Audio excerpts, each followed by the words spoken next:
Assalamualaikum warahmatullahi wabarakatuh. Di sini saya akan mempresentasikan hasil yang saya buat. Limbah cair industri. Latar belakang: rumah tangga industri, rumah sakit, hotel, perkantoran, perdagangan, dan kegiatan lainnya tidak melakukan pengolahan limbah.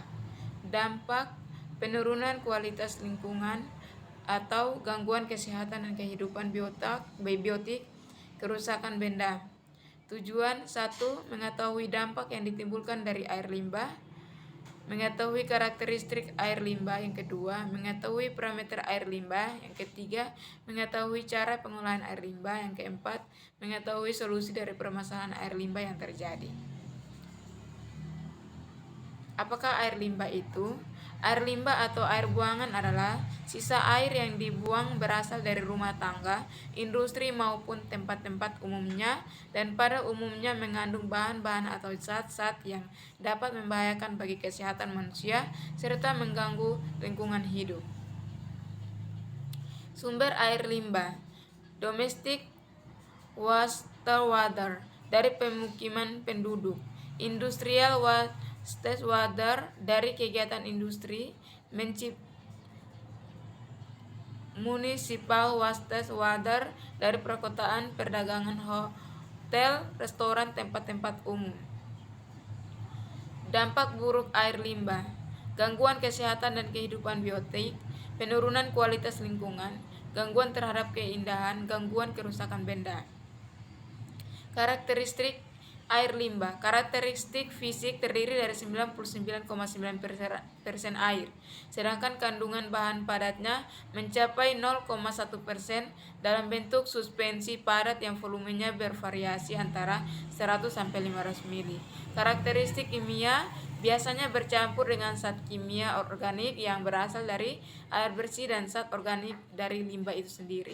Karakteristik bakteriologis: biasanya mengandung bakteri patologis E. coli. Pencemaran air: perubahan air secara fisik, kimia, dan biologis yang berakibat pada kehidupan mikroorganisme atau misal degradasi. Yang kedua, adanya bahan-bahan pengotor di badan air atau danau, sungai, akuifer, dan lain-lain. Pencemaran air adalah masuknya atau dimasuknya makhluk hidup, zat energi, dan atau komponen lain ke turun sampai ke tingkat tertentu yang menyebabkan air tidak berfungsi lagi sesuai dengan peruntukannya. Sumber pencemaran air: yang pertama, sumber langsung, pencemaran yang berasal dari sumber tertentu. Contoh, pabrik, sistem buangan, sumur minyak. Yang kedua, sumber tak langsung, pencemaran yang berasal dari penyebaran sumber yang tidak jelas. Contoh, air dari jalan, dari kegiatan pertanian. Sumber pencemaran air. Macam-macam pencemaran air: pertama, bahan patogen atau penyakit. Yang kedua, bahan kimia. 4, kurangan oksigen atau eutrofikasi. Kelima, endapan atau sedimentasi. Yang keenam, polusi panas. Bahan-bahan patogen: demam,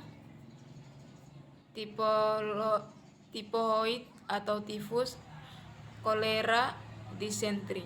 Bakteri, virus, parasit, buangan manusia dan hewan. Bahan kimia organik: pestisida, minyak, oli, bensin, detergen, buangan pabrik, aliran dari sawah atau ladang. Kanker, kerusakan sistem saraf. Teknologi pengolahan limbah cair. Tujuan pengolahan limbah cair: bertujuan untuk mineralkan air dari bahan-bahan tersuspensi dan tepung, menguraikan bahan organik biodegradable, meminimalkan bakteri patogen, serta memperhatikan estetika dari lingkungan. Pengolahan limbah cair secara alamiah dilakukan dengan pembuatan kolam stabilisasi.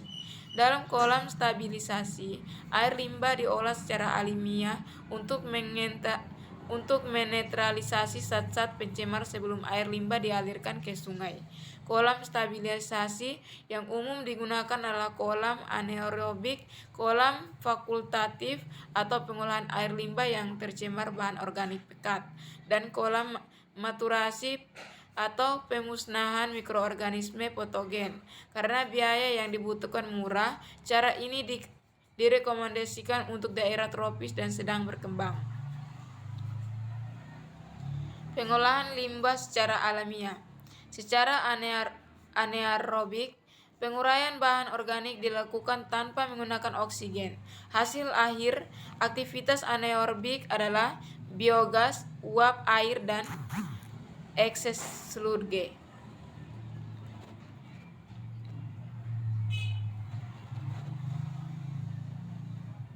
Pengolahan limbah cair secara buatan dilakukan pada instalasi pengolahan air limbah atau IPAL.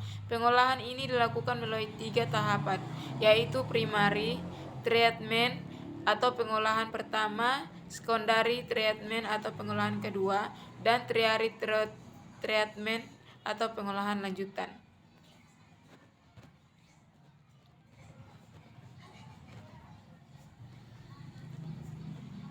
Tertiary treatment merupakan kegiatan dari pengolahan kedua. Tujuannya untuk menghilangkan nutrisi khususnya niat dan fosfat. Selain itu dapat dilakukan proses pemusnahan mikroorganisme patogen dan dengan penambangan kolor. Batasan air limbah untuk industri dengan cara pengendalian dalam proses produksi bertujuan untuk meminimalkan volume limbah yang ditimbulkan, juga konsentrasi dan toksitas kontaminannya.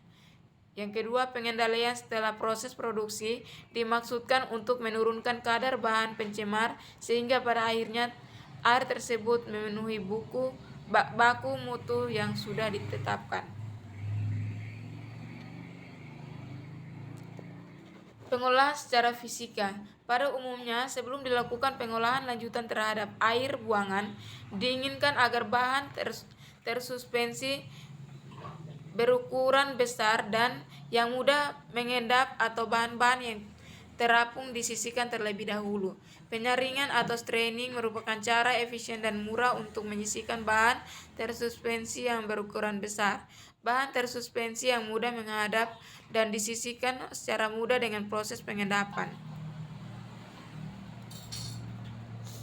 Pengolahan secara fisika. Proses flotasi banyak digunakan untuk menyisihkan bahan-bahan yang mengepung seperti minyak, lemak agar tidak mengganggu proses pengolahan berikutnya.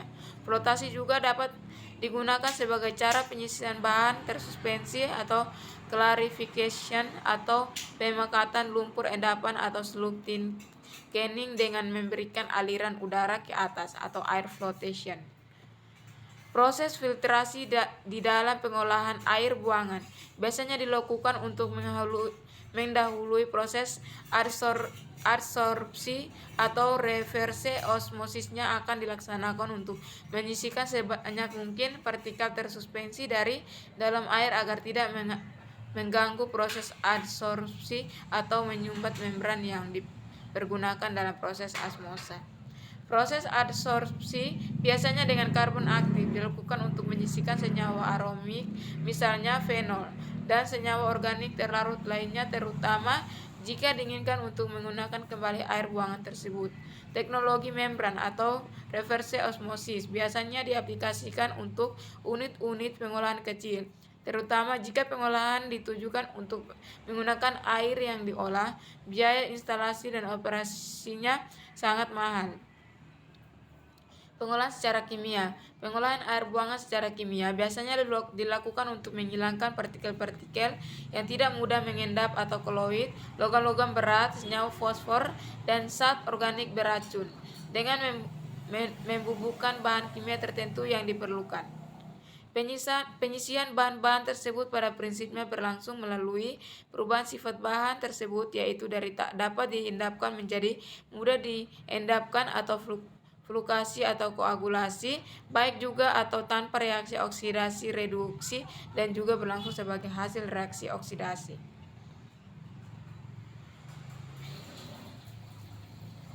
Pengolahan secara kimia. Pengendapan bahan tersuspensi yang akan mudah larut dilakukan dengan membubuhkan elektrolit yang mempunyai muatan yang berlawan dengan muatan koloidnya agar terjadi netralisasi muatan koloid tersebut sehingga akhirnya dapat diendapkan.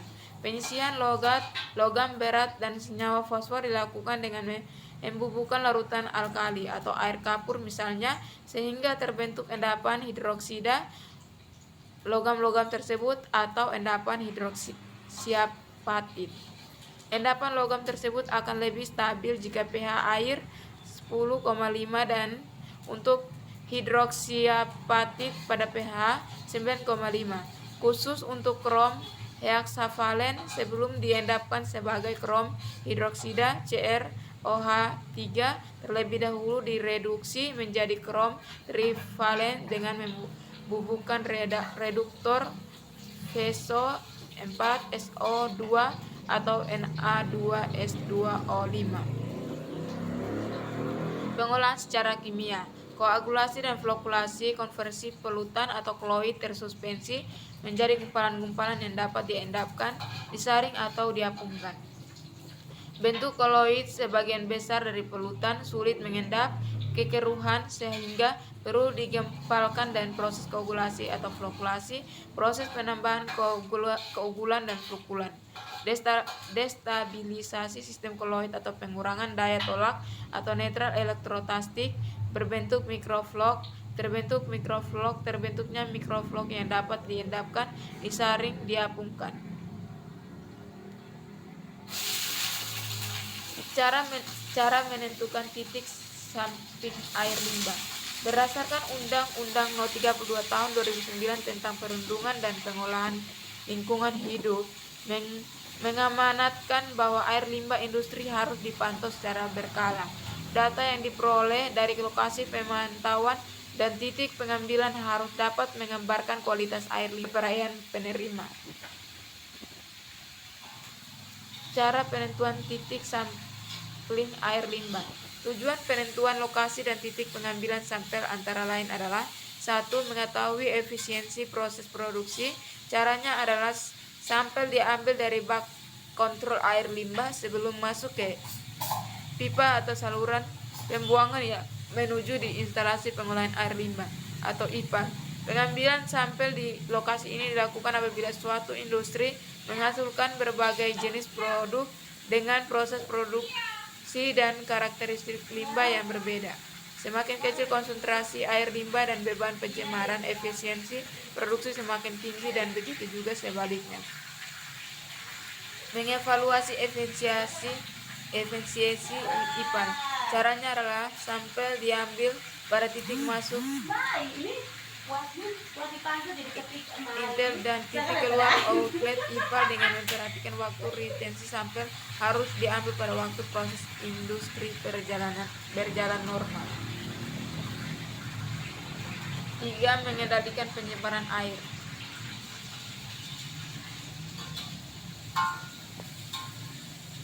Solusi permasalahan yang terjadi: pengurangan intensitas produksi air limbah.